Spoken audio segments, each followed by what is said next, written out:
pensar em termos de humanidade, ser humano, pessoa humana, a gente nesse mundo, a gente tem um funcionamento com dois movimentos.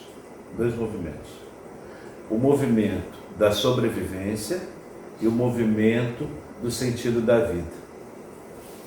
Todos nós, todo ser humano, falou que é ser humano, esse ser humano, ou ele funciona, ele é propenso, ele é propício para poder sobreviver, tanto é que segundo Freud, já falava do instinto de sobrevivência, que tem a ver com o instinto de realidade, com a pulsão de vida, né? O ser humano tem essa tendência, essa inclinação para se autopreservar, para se autocuidar. Então todos nós, a gente fica atento o tempo todo para a gente se preocupar com as nossas coisas. Então esse instinto de sobrevivência, ele está ligado às nossas necessidades básicas para perpetuar dentro de nossa finitude. Então, a veia do instinto de sobrevivência é a gente estar sempre atendendo às necessidades para a gente poder se manter e se perpetuar nesse mundo. Só que esse instinto de sobrevivência, ele não é uma coisa minha, por mim, para mim, só fica no meu mundo particularizado. Porque ele interdepende, existe uma interdependência com o que está fora, com o mundo, com o externo. Para eu poder pagar minhas contas, eu tenho que trabalhar. Para eu trabalhar, eu dependo de uma empresa. Essa empresa depende de me pagar. Com esse dinheiro, fruto do meu trabalho, do meu esforço, do meu empenho, nas atividades naquela empresa que está lá fora, eu poder pagar as minhas contas. Então o instinto de sobrevivência, ele está sempre linkado com o outro. Não existe eu poder me perpetuar, sobreviver nesse mundo sem essa interconexão. Isso é fundamental. Da mesma forma, a nível político, você vê que nós estamos diversas políticas aí, as políticas vêm e a gente sempre tem que andar de acordo com aquilo que as políticas públicas demandam e nos trazem como um alinhamento. Tem que estar alinhado a esse tipo de política pública. Então, para eu sobreviver dentro do Brasil, eu tenho que estar alinhado. Acabou de mudar 3 leis do Código de Trânsito. A gente funcionava de um jeito para sobreviver como motorista no trânsito, agora mudou um pouco dos códigos. Então, todos nós temos um instinto natural de sobrevivência, partindo da alimentação, do teto. Isso é fundamental para o ser humano, é natural. Uma cultura massificante, uma cultura com interesses escusos e uma cultura que tem um objetivo sempre de estar se sobrepondo ao indivíduo, manipulando, impondo seus interesses, quanto mais esse indivíduo ficar na ignorância, quanto mais esse indivíduo ficar sem consciências, para essa cultura é interessante. Então essa cultura, ela impõe sobre o indivíduo uma ideia de instinto de sobrevivência básico e tenta eliminar desse indivíduo o segundo movimento do ser humano, que é o sentido da vida. Lembra que eu falei para vocês? Instinto de sobrevivência e o sentido da vida. São os dois movimentos do ser humano. Esse sentido de vida é uma questão também natural do ser humano. Aí já tem a ver, eu falei do instinto de sobrevivência, que na psicanálise se fala muito. Mas se a gente pensar em termos de id, segundo Freud, pegando a psicanálise, é a nossa pulsão de vida. Então nós também temos uma pulsão de vida. Assim como temos a pulsão de morte, nós temos a pulsão de vida. Se a gente pensar na dependência química, por exemplo, na dependência química, está ali toda uma psicodinâmica de pulsão de morte e pulsão de vida. Não é causalidade de uma doença adquirida, da dependência, não é. Mas tem um forte poder influenciador na construção da doença adquisitiva no dependente químico. Então, mas voltando, nós todos temos um desejo, uma ânsia, uma gana de ter um sentido de vida. E aí esse sentido de vida, ele passa por vias mais subjetivas. talvez abstratas, mas não diria nem tanto abstrato, mais subjetiva, mais intrínseca. O instinto de sobrevivência já passa por vias concretas. Eu tenho que ter o meu dinheiro no banco, esse dinheiro tem que ser fruto do meu trabalho, para poder com esse dinheiro pagar as minhas contas, e aí eu sobreviver nesse mundo.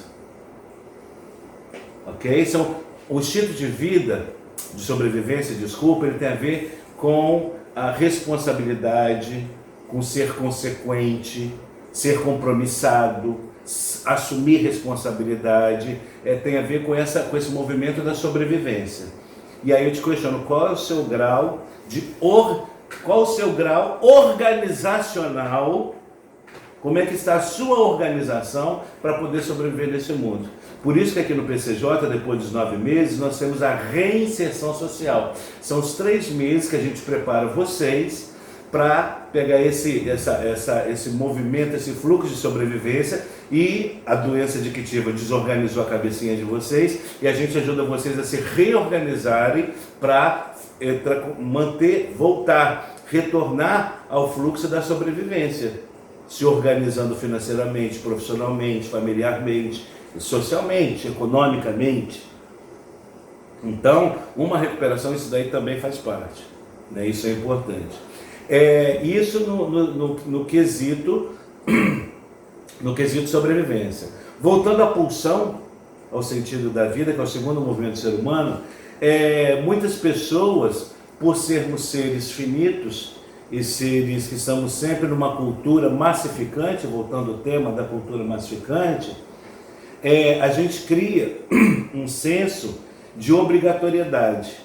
Nesse mundo eu tenho que cumprir meu dever para não entrar na culpa, para não ficar na culpa e da culpa eu ser punido. Isso tem a ver com a sobrevivência. Mas a gente perde esse senso maior de sentido da vida.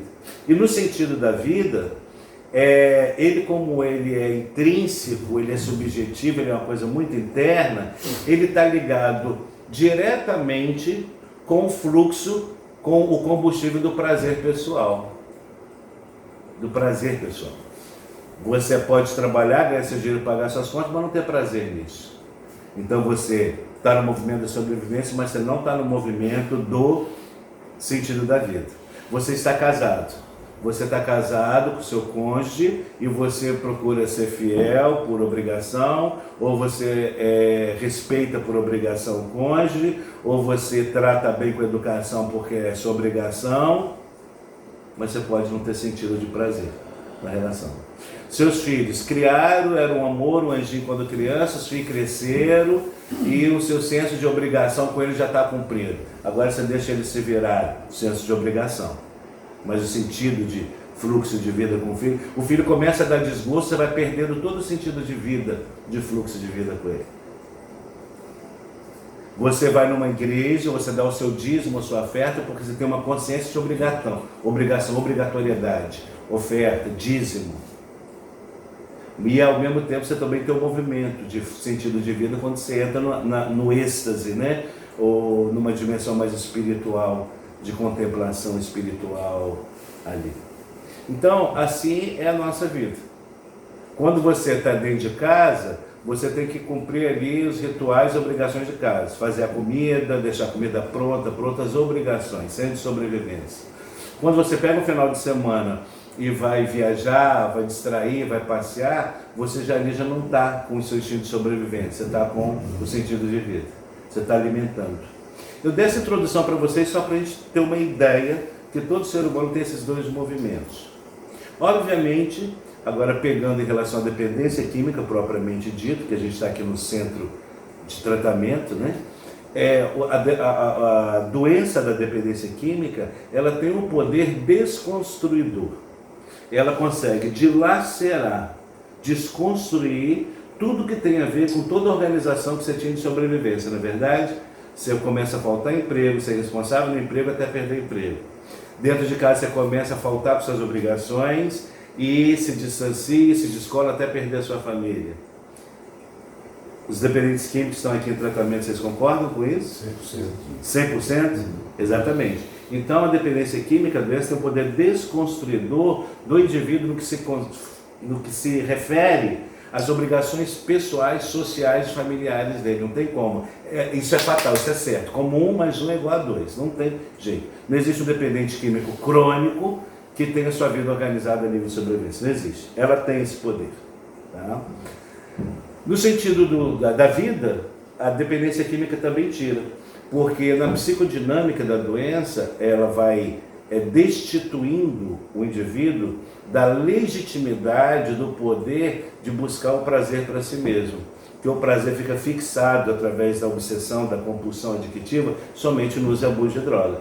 Então ele trata e tem todos o que ao seu externo como objeto, como secundário, para ele não ter mais sentido. Né? Eu costumo dizer o seguinte: depois que o indivíduo se tornou dependente químico, esquece, ele não tem mãe, ele não tem pai, ele não tem, mas não tem mesmo. O outro se torna objeto, não mais um papel que traz o sentido de vida. O pai, a mãe, os irmãos tratam eles com elos familiares ainda porque tem um afeto, mas ele não, porque a própria doença eximiu ele, deixou ele eximido dessa responsabilidade da sobrevivência e do sentido da vida. Então, na dependência química, isso tudo vai se desconstruindo. Vai se desconstruindo. Sabemos que não tem cura, mas existe uma luz que é o caminho do controle e da revitalização do impulso de vida e de estar se reordenando nas organizações da sobrevivência. Aí é possível, quando se faz uma recuperação, né? Quando se entra no processo terapêutico de recuperação. Bem, eu comecei a dar essa introdução para vocês.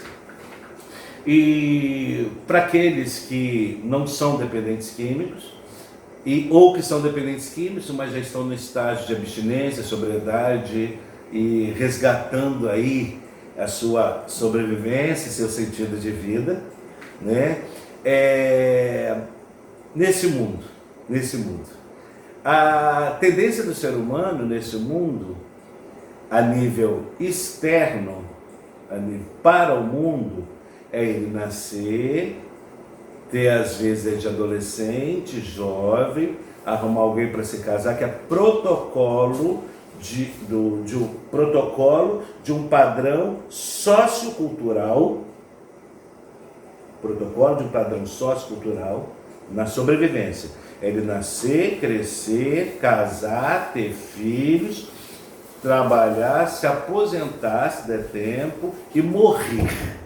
Isso daí é Isso daí é um padrão de uma realidade sociocultural que nós temos. Nós fomos afunilados, nós fomos enfiados nesse padrão dentro de uma cultura milenar. Mas isso de tudo não é ruim, não. Isso de tudo tem um quê, tem um porquê. Tiago, orienta para as famílias, você precisa orientar, né? Que aqui não é depois que é terapia. Desculpa, sempre que eu trato meus filhos. Nós estamos num caminho mundial de sobrevivência, que esse é um padrão já imposto desde sempre. Quem quiser funcionar assim e ficar submisso a esse sistema, é um sistema, tá? É um sistema de diversos interesses. O interesse maior não existe, que é o da própria pessoa enquanto ser humano subjetivo, porque ele tem que estar prestando obrigações, ele está cumprindo deveres, ordens. Então ele vai se distanciando, quanto mais ele fica nisso, mais ele vai se distanciando do sentido de vida.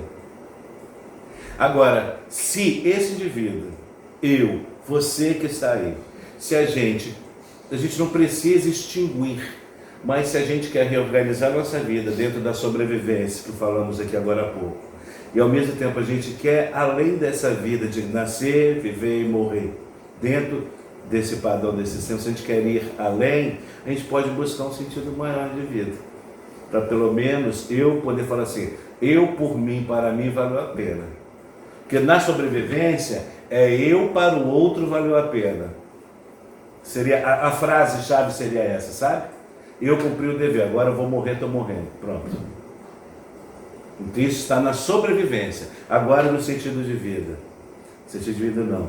Eu estou nesse mundo, mas pelo menos, além dessa organização da sobrevivência, eu também adquiri uma dimensão que que é uma coisa que se transpõe aos mecanismos conjugados, já estipulados, vindos de fora para dentro. Eu também usufruí, vivenciei uma dimensão muito maior, que é de mim para mim.